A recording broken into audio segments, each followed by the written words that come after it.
that. That's my intro song. I requested it. I said, find a sheet metal factory, get the worst audio equipment you can, and then funnel it through the Lincoln Lodge audio system. That's what I want. Happy to be here. Thank you for putting on your finest flannel tonight, sir. Love that. What's your one-syllable name? Josh.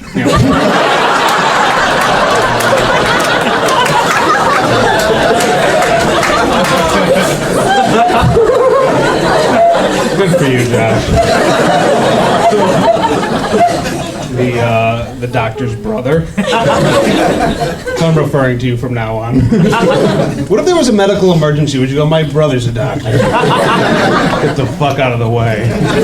Who's got a pen and some pliers? I'm gonna save this bitch. Thank you guys for coming directly from prom. I appreciate it. And for putting on your finest white puffer coat. You were waiting all fall. You're waiting for the temperature to break just so you could look like a sexy marshmallow. Isn't that right? The world will think I'm a sexy marshmallow today. It's quite windy and a little bit rainy. And I heard you're a baby doctor?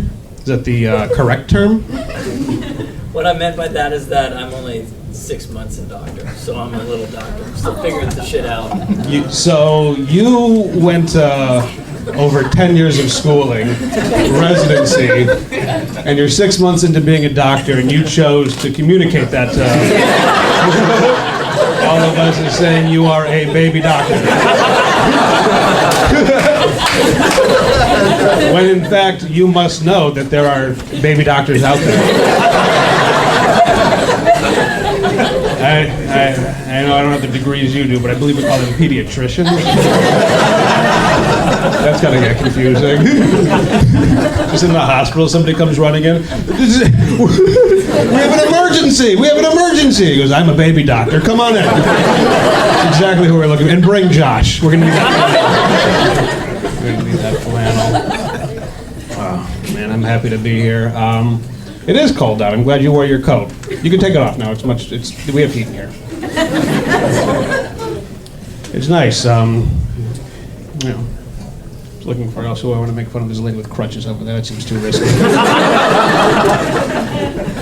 What's nice about those crutches is they're not attached there, which makes me think I can make fun of her, you know? They're not the permanent kind. There'd be no coming back from that. She's like, no, I have polio. I'd be like, it's 2022. I thought we eradicated that shit. You know, you don't look like a baby doctor. You look like you spent 28 years on the farm and then just sat right here. That's what you look like. But you know what? You know what they say about doctors? You're the doctor, bro. I assumed you would have known. Tell me about the newest COVID we have, my man. What is it? I'm waiting for the new COVIDs to start being sponsored by corporations, you know? Like, first we had Delta, then we had Omicron, and now JP Morgan brings you Chase COVID. I feel like that's the next. The COVIDs are getting so annoying. Like, one of the most annoying things to me is like, first of all, everybody I know has COVID right now, and we've completely stopped talking about it, which is fine, by the way. But everybody I know has it, and it's weird because I keep seeing all these things about the new COVID. I can handle it, man. But the hardest part for me is watching my dog adjust to all the changes. You know what I mean? Can't figure it out. Can't explain it to him either. Doesn't speak English.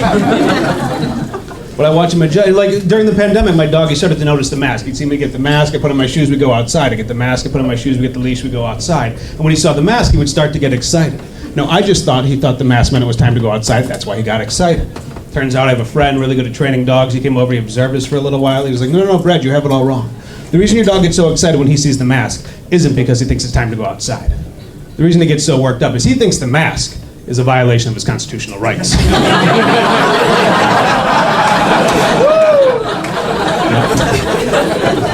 And I don't know about you guys, but I can't have that in my house. So long story short, we put him down. Saddest part about it too is when we did it, we told him the needle was the vaccine. I said, I don't want to do it. I said, you're doing it, buddy. It's real good for you. It's good for you. It's going to cure you of that Disney COVID. Deal with depression sometimes, if you couldn't tell. Anybody in here get depressed? Woo!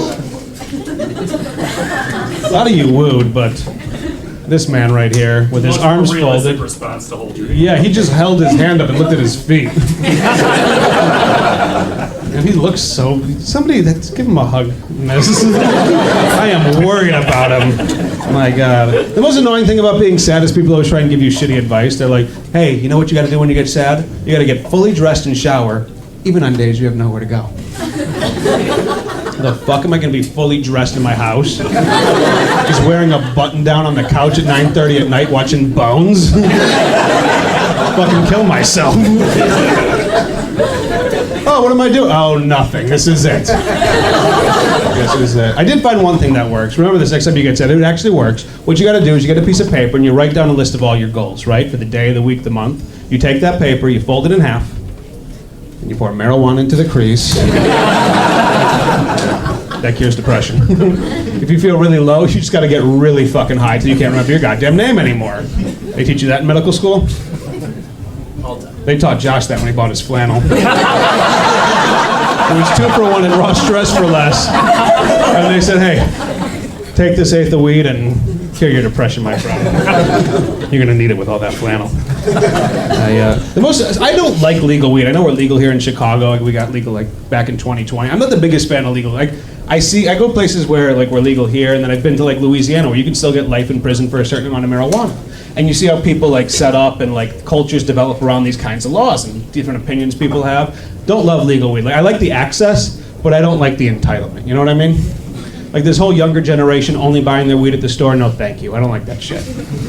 I think as Americans, we are robbing these children of a childhood. You know what I'm talking about? These kids don't have a childhood. These kids will never show up to a closed down CVS parking lot. They're never gonna get in the back of an old 1997 Grand Am with no hubcaps. You know, a childhood. Talk to some paranoid dude who's like, hey, how much pizza do you want? And you have to be like, I'll have an eighth of pizza, please. I don't know why every shitty low-level drug dealer did that to me growing up. Like, who are we fooling? The world's worst FBI agent? Dude in a surveillance van nearby, like, yeah, I don't know what's going on. I think we got bad intel, Rick. No marijuana. But he has sold 8 3/4 pizzas. I'm going on lunch break. I'm hungry. And you go to these dispensaries now, and it's annoying because there's like, it's all marketing, right? You walk in, there's like some dude who comes and greets you, and you're like, what the fuck is happening? And they're like, they have 28 different kinds of weed, and they tell you all about them. And they're like, first of all, I've been smoking weed my whole goddamn life. There's only 2 kinds of weed, and you know them both right away. There's indica and sativa, and the rest is just marketing. You know indica, because that's when you smoke a blunt with your friends, and then nobody talks for 3 hours. You're like, that was some good indica. Sativa's a little different. That's when you smoke a joint of that late at night. All of a sudden, at 3 in the morning, you're in the bathroom with all the lights on. You get there deep clean under your teeth, you know. You start turning. You're like, I haven't been in here in a while. My dentist is gonna be thrilled with me on Sunday. Dr. Humanic's gonna love me. He's gonna love me. But I feel like the whole front row is under like 25. Are you guys? Definitely not. Definitely not? Look at this old bitch. Definitely not. 25? Nah. You guys all look very young. I mean, he's a baby doctor. So. That should be a movie, The Baby Doctor. That would be some weird movie where Ted Danson voices a baby as he performs surgery. It'd be like The Good Doctor, but with less autism. I love The Good Doctor. You guys watch The Good Doctor? Yeah. This autistic guy comes into surgery and he's like, we need to cut him right here. I'd be like, no, get this guy the fuck away from me.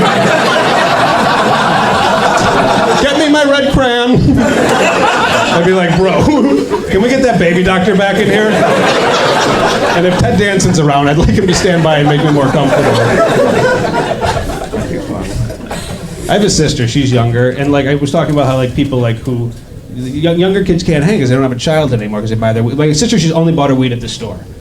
She started smoking later in life, only bought it at the store, and I see how she's different, right? Like the other day I tried to call her because I had a question. I said, hey, Marissa. She goes, why are you calling me? I said, because I have a question. She was talking on the phone, gives me anxiety, and then she just hung up. can't talk on the phone? It's a basic life skill. What are you, a fucking idiot? What's wrong with you? Been hanging out with the good doctor too much? What's going on? I was like, I can't have this in my family, so I called her back 96 times.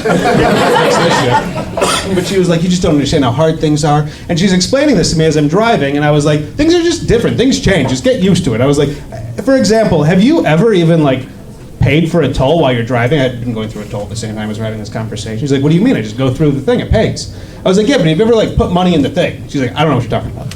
And I was like, oh, well, this is something that's different. And I was like, well, so when I first started driving, we didn't have iPasses. And you used to have to get in a long line of like 42 cars, all facing that way, right?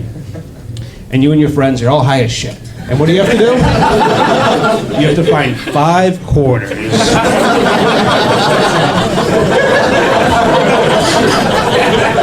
And you're searching around for quarters, you can't find them. You finally find like 2 or 3, you're like, who's got quarters? You got anything in your pocket? And you get to the front, people are angry at you and they're honking at you, you're holding up the line. Finally you find your 5 quarters, right? And I was like, Marissa, you think you would just have to pay now, right? No. What you have to do is you have to roll down your window and you have to throw your money into a tiny little basket 8 feet up. Like we're all in some weird governmental carnival game. Like, boom, hope I get to go to Indiana. That would be nice. Who's making this shit? What do you think, we're all D1 athletes? Look at me, I'm Jewish as fuck. I'm missing every time. 3 of those quarters are winding up on the ground. I'm coming back from on the way back. It's an old Jew. Come back and pick them up, use them again.